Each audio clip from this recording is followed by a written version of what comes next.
Bonjour et bienvenue dans le ministère de la préparation de l'épouse de Christ. Aujourd'hui, nous aurons un message très important, peut-être assez décoiffant, qui va tuer certaines certitudes que nous pouvons avoir, ou certaines séductions aussi. Et ce message s'intitule « Nous moissonnons ce que nous semons » ou « Nous récoltons ce que nous semons ». Il y a une parole que beaucoup de chrétiens professent et qu'on connaît bien, c'est l'esprit est bien disposé, mais la chair est faible.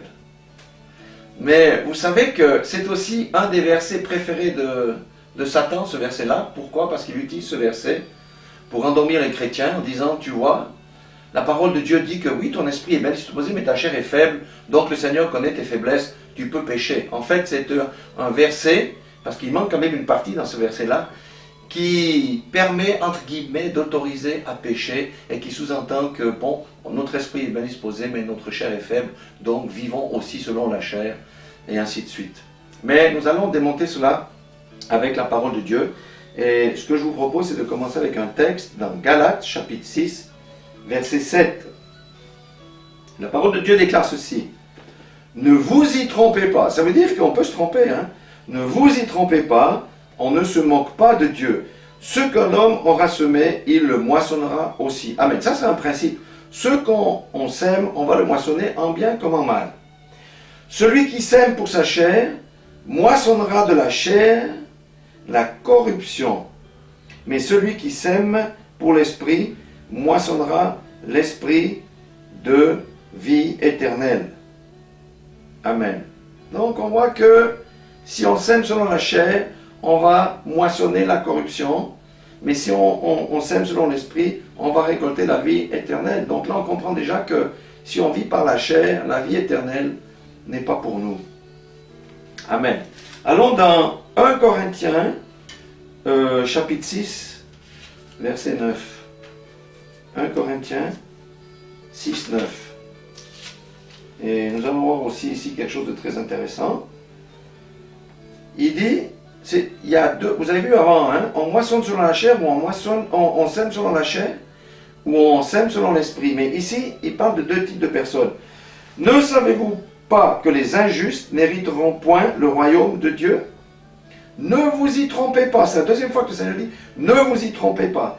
Ni les impudiques. Vous savez ce que c'est que les impudiques? C'est les gens qui ont des relations sexuelles hors mariage. Copains, copines, qu'on soit dans l'église ou pas, c'est de l'impudicité. Il dit, ni les impudiques, ni les idolâtres. Ça veut dire, si on met quelqu'un, une idole en dessus de Dieu, hein, par les sportifs, les chanteurs, tout ça, ou le sport, ou n'importe quoi, ou l'argent, ou notre compte en banque, c'est de l'idolâtrie. Ni les adultères, ça on connaît bien ce que c'est, ni les efféminés. Vous savez, les efféminés, ben, ce sont les homosexuels. Eh bien, la Bible dit ici que ni les infâmes, ni les voleurs, ni les cupides, ni les ivrognes, ni les outrageux, ni les ravisseurs n'hériteront du royaume de Dieu. Toute cette catégorie de personnes ici sont considérées comme des gens injustes et n'hériteront pas le royaume de Dieu. Et il dit, et c'est cela que vous étiez quelques-uns de vous. Mais vous avez été lavés, mais vous avez été sanctifiés, mais vous avez été justifiés au nom du Seigneur Jésus-Christ par l'Esprit de notre Dieu. Amen. Donc, voyez que ici, on voit très bien les œuvres de la chair. Il y en a plein d'autres. On pourrait parcourir la Bible dans Galates aussi pour voir les œuvres de la chair. Mais le Seigneur nous dit que ne vous y trompez pas. Ça dit, si quelqu'un pratique ces choses qui sont ici, il peut aller à l'église tous les dimanches, il peut parler en langue, il peut chanter, il peut avoir l'esprit de prophétie. La Bible dit qu'il n'entrera pas dans le royaume de Dieu. Donc la chair ne permet pas d'entrer dans le royaume de Dieu. C'est le mensonge de Satan de penser que tu as crié au Seigneur Jésus, tu as été baptisé, tu parles en langue ou tu as le don de prophétie, tu as reçu les dons de... Vis comme tu veux. Eh bien, et la vie comme on veut ici, ça nous mène en tous les cas pas au ciel. Nous allons aller un peu plus loin dans cette même pensée dans Jacques 1,15. Jacques, c'est un évangile qui est très bien parce que c'est vraiment la pratique. C'est l'évangile de la pratique. Il n'y a pas tellement de doctrine dans Jacques, hein? C'est très cash, c'est très direct. Jacques 1,15, il parle ici d'une chose qui est très importante à l'heure actuelle. Bon, on va prendre à partir du verset 14. Jacques 1, verset 14. Mais chacun est tenté quand il est attiré et amorcé par sa propre convoitise. Puis la convoitise, lorsqu'elle a conçu, enfante le péché étant consommé produit la mort. Amen. Lorsque un voleur commet le vol, il y a une pensée d'abord qui germe dans son esprit, qui descend dans son cœur et ensuite qui va l'inciter à passer l'action. C'est la même chose pour l'adultère, c'est la même chose pour ces choses. Donc, la bataille la plus critique aujourd'hui, c'est la bataille des pensées. C'est la bataille des pensées. C'est la bataille des pensées. Et nous devons avoir les pensées de Christ. Parce que si j'ai les pensées du monde, je vais dévier et je vais sortir de la parole de Dieu. Et pourquoi? Parce que si j'ai les pensées du monde, la convoitise va entrer. Et la convoitise, elle est dit ici, la convoitise, lorsqu'elle a conçu, enfante le péché. Et le péché étant consommé, produit la mort. Amen. Et ici, il dit bien aussi, même au verset 16, ne vous y trompez pas, mes frères bien-aimés, toute grâce, excellence et tout don parfait descend d'en haut, du Père des Lumières, chez lequel il n'y a ni changement, ni ombre, ni variation. Ça veut dire que ce qu'il a écrit ici, ça ne va pas varier d'un iota. Ce qui est écrit. Donc nous avons la bataille des pensées. C'est la plus grande des batailles aujourd'hui, c'est vraiment cette bataille des pensées. Et pour lutter, nous devons filtrer toutes nos pensées si on veut vraiment arriver à gagner cette bataille. Donc le diable, ou l'ennemi, ou Satan, tout ce qu'on veut, va essayer d'infiltrer vos pensées pour vous amener les pensées du monde, pour que la convoitise descende de la pensée dans le cœur, et ensuite que la convoitise produise le péché. Et lorsque le péché est produit, eh bien on dit que ça produit la mort. La mort, c'est pas toujours la mort physique, ça peut être la mort spirituelle. La mort, c'est aussi les attaques dans la santé, c'est aussi les attaques dans les finances, c'est aussi des circonstances désagréables, c'est tout ce genre de choses-là. Donc, si nous allons poursuivre, nous allons dans Matthieu 26, 40. Matthieu 26, 40. Ce que nous avons vu jusqu'à maintenant, c'est de dire, la marche par la chair, il faut sortir de là, parce que ça n'amène pas la vie éternelle. Une des premières bagarres que l'on doit gagner, c'est la bataille des pensées. Et nous allons avoir ici maintenant, dans 26, 40, hein, j'ai dit, Matthieu 26, 40. Il dit, et il vint vers les disciples qu'il trouva endormis, et il dit à Pierre, vous n'avez donc pu veiller 1 heure avec moi. C'est le jour, la nuit fatidique où Jésus allait être livré, les disciples n'ont pas pu prier et veiller avec lui. Et voyez le verset 41, il dit, veillez et priez, afin que vous ne tombiez pas dans la tentation. L'esprit est bien disposé, mais la chair est faible. Vous voyez, quand on dit l'esprit est bien disposé, mais la chair est faible, si on néglige de dire, veillez et priez, afin que vous ne tombiez pas dans la tentation, on passe à côté de la signification profonde de ce verset. Donc, pour ne pas tomber dans la tentation, qu'est-ce qu'on doit faire? On doit veiller et prier. Veiller, c'est lire la parole, méditer et prier. Si quelqu'un fait ça, la tentation, il ne peut pas tomber dans la tentation. La tentation va venir, mais il va résister. Et beaucoup chutent dans la tentation, chutent et pêchent. Pourquoi? Parce qu'ils ne veillent ni ne prient. Et s'ils ne veillent pas et s'ils ne prient pas, ils vont tomber dans la tentation. Pourquoi? Parce que l'esprit est bien disposé, mais la chair est faible. Mais si nous veillons et si nous prions, l'esprit est plus fort que la chair. Et nous n'allons pas tomber dans le péché. Amen. Vous voyez, le Seigneur dit toujours des choses, des mises en garde, des avertissements, mais il donne toujours les moyens de sortir. Premier des moyens qu'on a vu ce soir, c'est la lutte contre les pensées. Le deuxième, c'est la veille et la prière. On pourrait rajouter le jeûne et toutes ces choses, mais ce n'est pas le but de la prédication ici. Si nous allons dans 2 Corinthiens 10, 5, on va encore regarder quelque chose d'autre. 2 Corinthiens, chapitre 10, verset 5. Nous allons voir quelque chose de très intéressant ici. On a parlé des pensées tout à l'heure pour la convoitise. 10,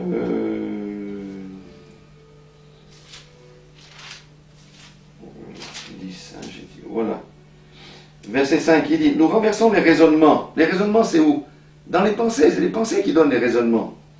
Et toute hauteur qui s'élève contre la connaissance de Dieu. Et nous amenons toute pensée captive à l'obéissance de Christ. On connaît ça par cœur, mais qu'est-ce que ça veut dire? Et vous voyez, ça veut dire que toute pensée captive à l'obéissance de Christ, ça veut dire je mets le filtre. Cette pensée-là, est-ce que ça vient du Christ? Ça vient de ma chair? Ça vient de l'ennemi? Si ça ne vient pas de Christ, je la rejette. Mais toutes les pensées qui viennent de Christ, je les garde captives à l'obéissance de Christ. Et comment je peux savoir les pensées qui viennent de Christ? C'est en lisant la parole. Si je ne lis pas la parole, comment est-ce que je peux savoir ce que je dois faire ou ce que je ne dois pas faire. Et vous voyez, Paul dit aussi, verset 6, « Nous sommes prêts aussi à punir toute désobéissance lorsque votre obéissance sera complète. » Ça veut dire qu'à un moment donné, le Seigneur ne va plus jamais rien laisser passer aux chrétiens. Nous devons marcher dans l'obéissance. Marcher dans l'obéissance, ça vous garantit beaucoup de choses. On évite de tomber dans le péché si on marche dans l'obéissance. Si on marche dans l'obéissance, nous rendons nos pensées captives à l'obéissance du Christ. Ça veut dire quoi? Ça veut dire que tout ce qui est là pour m'éloigner, je refuse. Je mets le casque du salut, la pensée ne pénètre pas dans ma tête. Et je ne peux pas avoir des faux raisonnements.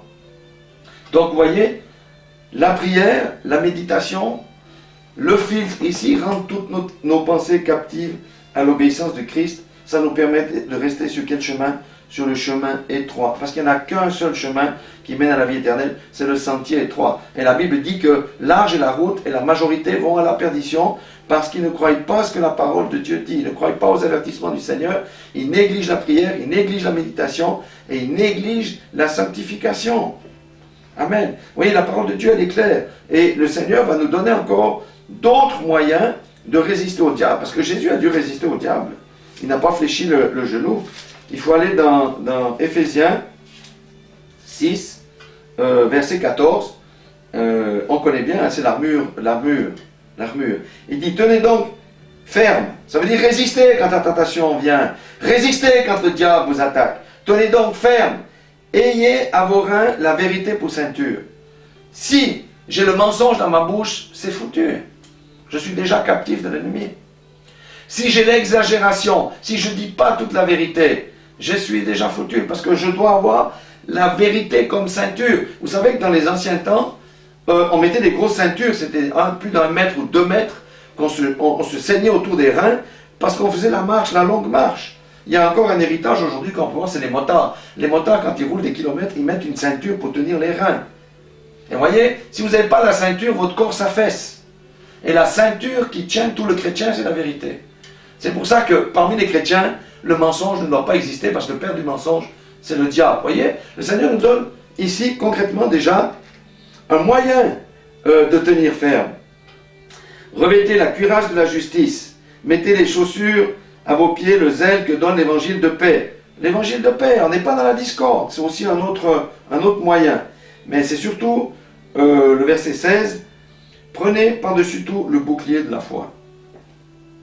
Nous devons croire ce que la parole de Dieu dit. Beaucoup de chrétiens ne croient pas ce que la parole de Dieu dit. Ne croyez pas. Ne croyez pas. Mais nous devons croire ce que la parole de Dieu dit, avec lequel vous pourrez éteindre tous les traits enflammés du malin. Sans la foi, les traits enflammés du malin, les traits enflammés viennent d'où? Le feu, ça vient de l'enfer. Le diable va nous envoyer des traits enflammés. Sans la foi, je vais être transpercé. Et sans la foi, personne ne peut être agréable à Dieu. Donc le bouclier de la foi, je crois ce que Dieu dit dans sa parole. Si Dieu dit, je vous ai donné le pouvoir de marcher sur les serpents, sur les scorpions et sur toute la puissance de l'ennemi, et rien ne pourra vous nuire, comment se peut-il que j'ai peur des démons? Ça ne fait pas de sens. Je crois ce que la parole de Dieu dit, je l'accepte et je la mets en pratique. Et l'ennemi ne peut pas me toucher avec les traits enflammés. Amen. Et prenez aussi le casque du salut. Le casque, ça protège quoi? La tête. C'est le centre de commandement. Avec le casque du salut, je maîtrise mes pensées, je les rends captives à l'obéissance de Christ. Et il dit, et l'épée de l'esprit qui est la parole de Dieu. Amen.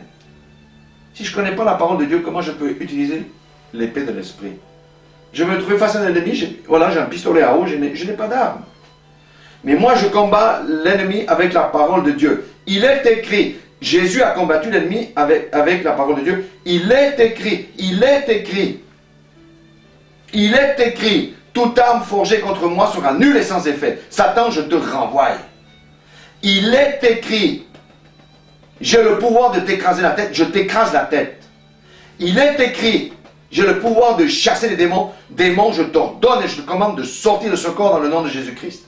Il est écrit. Mais si je ne connais pas la parole de Dieu, comment je vais pouvoir combattre? C'est fini. Je suis déjà à terre. Beaucoup de chrétiens ne savent pas déjà qu'ils sont dans un combat spirituel. Il y a un combat. Il y a un combattant dans un combat. Un combattant, il doit combattre. Du reste, dans la lettre aux églises, dans l'Apocalypse, il y a 7 lettres dans les églises. Et il parle toujours qu'il y a un vainqueur. Ô vainqueur, je donnerai ceci. Ô vainqueur, je donnerai cela. Est-ce que vous pensez qu'on va aller au ciel sans combat? Ça, c'est quoi pour un évangile? On prend l'ascenseur, on va au ciel, on n'a pas eu de combat toute notre vie. Pourquoi on a une armure ici, frères et sœurs? C'est pour combattre la chair, combattre l'ennemi. Sans l'armure, tu es un chrétien mort. Le ciel n'est pas pour toi, parce que la chair va te dominer. Il y a un seul lieu où on est tranquille, c'est le chemin étroit, c'est le lieu des sacrifices. C'est le lieu du rejet, c'est le lieu de la persécution. Parce que le disciple n'est pas plus grand que le maître.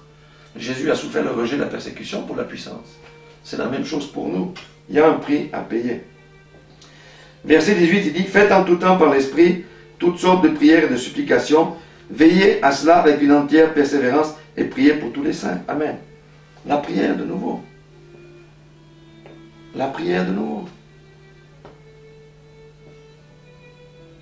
Est-ce qu'on prie vraiment? La prière, vous savez que c'est une muraille qu'on met autour de soi. Petite prière, petite muraille. Ça veut dire peut-être que la muraille jusqu'au genou, mais en haut je suis dégagé. L'ennemi peut m'attraper. Prière plus forte, peut-être que j'ai la muraille jusque-là.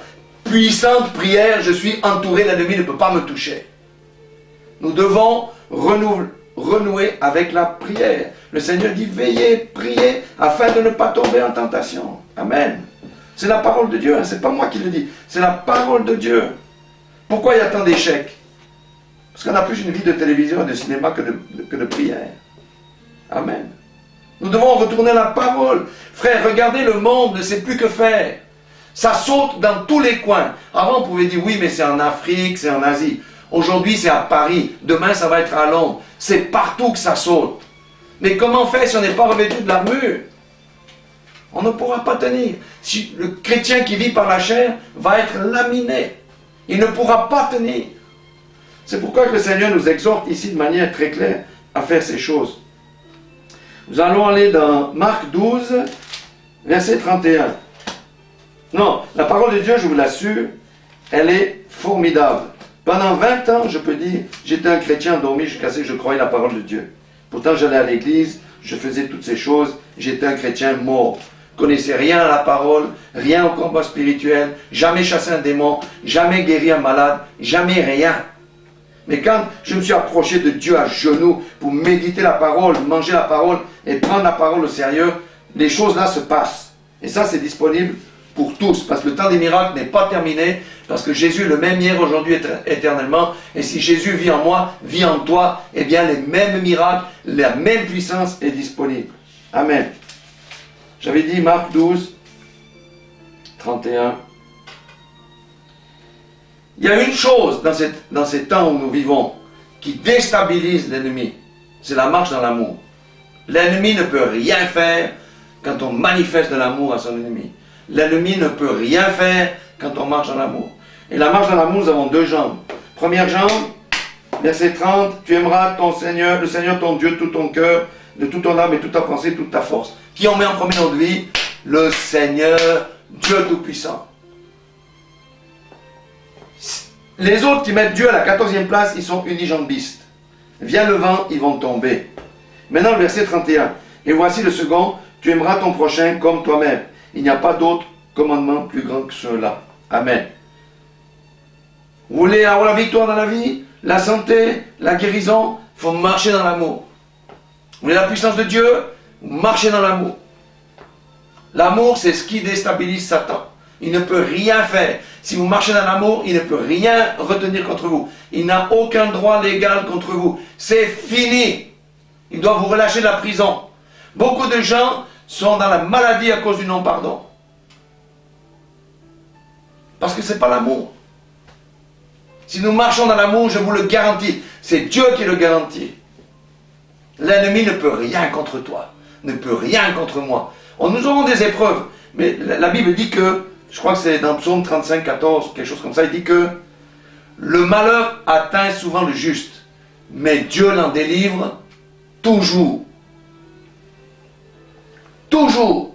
Tu marches avec Dieu, tu marches dans l'amour, tu es toujours victorieux, quelles que soient les circonstances, quelles que soient les attaques de l'ennemi. Toujours. Et pour ça, il faut revenir aux fondamentaux, il faut lire la parole, il faut manger la parole, il faut prier, il faut trier ses pensées, il faut revêtir l'armure.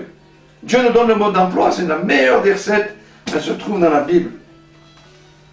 Et j'aimerais partager encore avec vous un verset que je trouve extraordinaire, mais il faut la foi pour avaler ce verset. 1 Jean 3,6, je crois que j'ai noté ça. 1 Jean.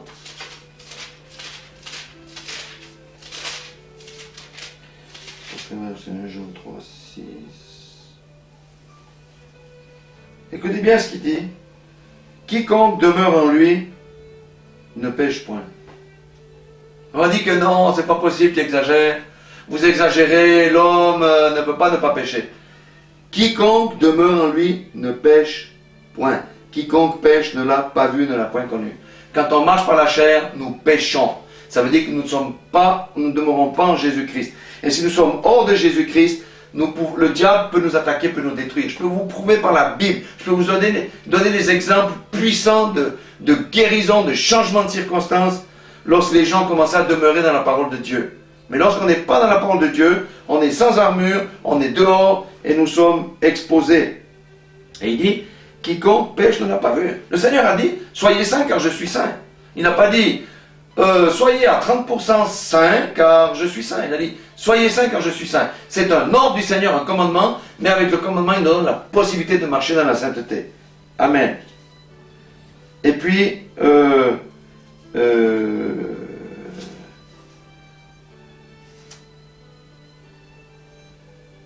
je viens juste encore avec le verset 4 que je vois là maintenant. Il dit, quiconque pêche transgresse la loi. Donc quand on pêche, quand on se dit chrétien, on transgresse la loi. Et quand on transgresse la loi, nous avons la malédiction de la loi qui tombe sur nous. Quiconque pêche transgresse la loi et le péché, la transgression de la loi. Or, vous savez que Jésus est apparu pour ôter les péchés et il n'y a point de péché en lui. Il y a une autre parole qui dit aussi que si le Fils t'affranchit, si vous voulez être réellement libre, vous êtes réellement libre si le Fils vous affranchit. Si quelqu'un marche encore dans le péché, il doit être débarrassé de cette affaire-là. C'est qu'il n'a pas totalement été libéré. Il n'y a qu'une seule chose à faire. Allez au Seigneur, demandez pardon, à genoux. Cessez de faire le mal, c'est tout. Repentir, ça veut dire changer radicalement de voie. Donc voilà, tout ça pour dire que il ne faut pas écouter toutes ces doctrines des hommes qui font de la grâce à bon marché en disant « Oui, tu as cru au Seigneur, c'est bon, maintenant tu peux vivre ta vie, Dieu connaît tes faiblesses. » Laisse-moi te dire, mon ami qui m'écoute là, Dieu ne tolère pas les faiblesses. Ça, c'est des hommes pour justifier, parce qu'ils n'ont pas envie de marcher selon le canon écrit. Dieu ne tolère pas les faiblesses. Péché, c'est péché, péché égale sanction. On dit oui, on est sous la grâce, frère. La croix a deux parties. Jésus Sauveur. 100% des chrétiens acceptent Jésus Sauveur et Jésus Seigneur. Combien de chrétiens acceptent les deux? Jésus Seigneur, ça veut dire je suis le Seigneur de ta vie. Jésus Sauveur 100%, Jésus Sauveur et Jésus Seigneur, pourcentage beaucoup plus faible. Mes amis, nous vivons dans des temps de troubles, des temps de ténèbres, des temps de difficultés. Revenez au Seigneur, revenons au Seigneur. Moi, je suis aussi touché par cette prédication, parce que d'abord, c'est celui qui prêche qui est touché. Je ne suis pas en dessus de vous.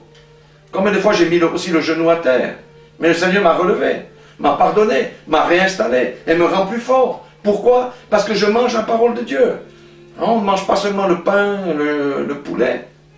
Mangez la parole de Dieu. Parce que quand on mange la parole de Dieu, ça vous nettoie, ça vous purifie, ça vous rend fort et ça nous donne les moyens de progresser sur le chemin étroit. Voyez, soyez bénis au nom de Jésus. Amen.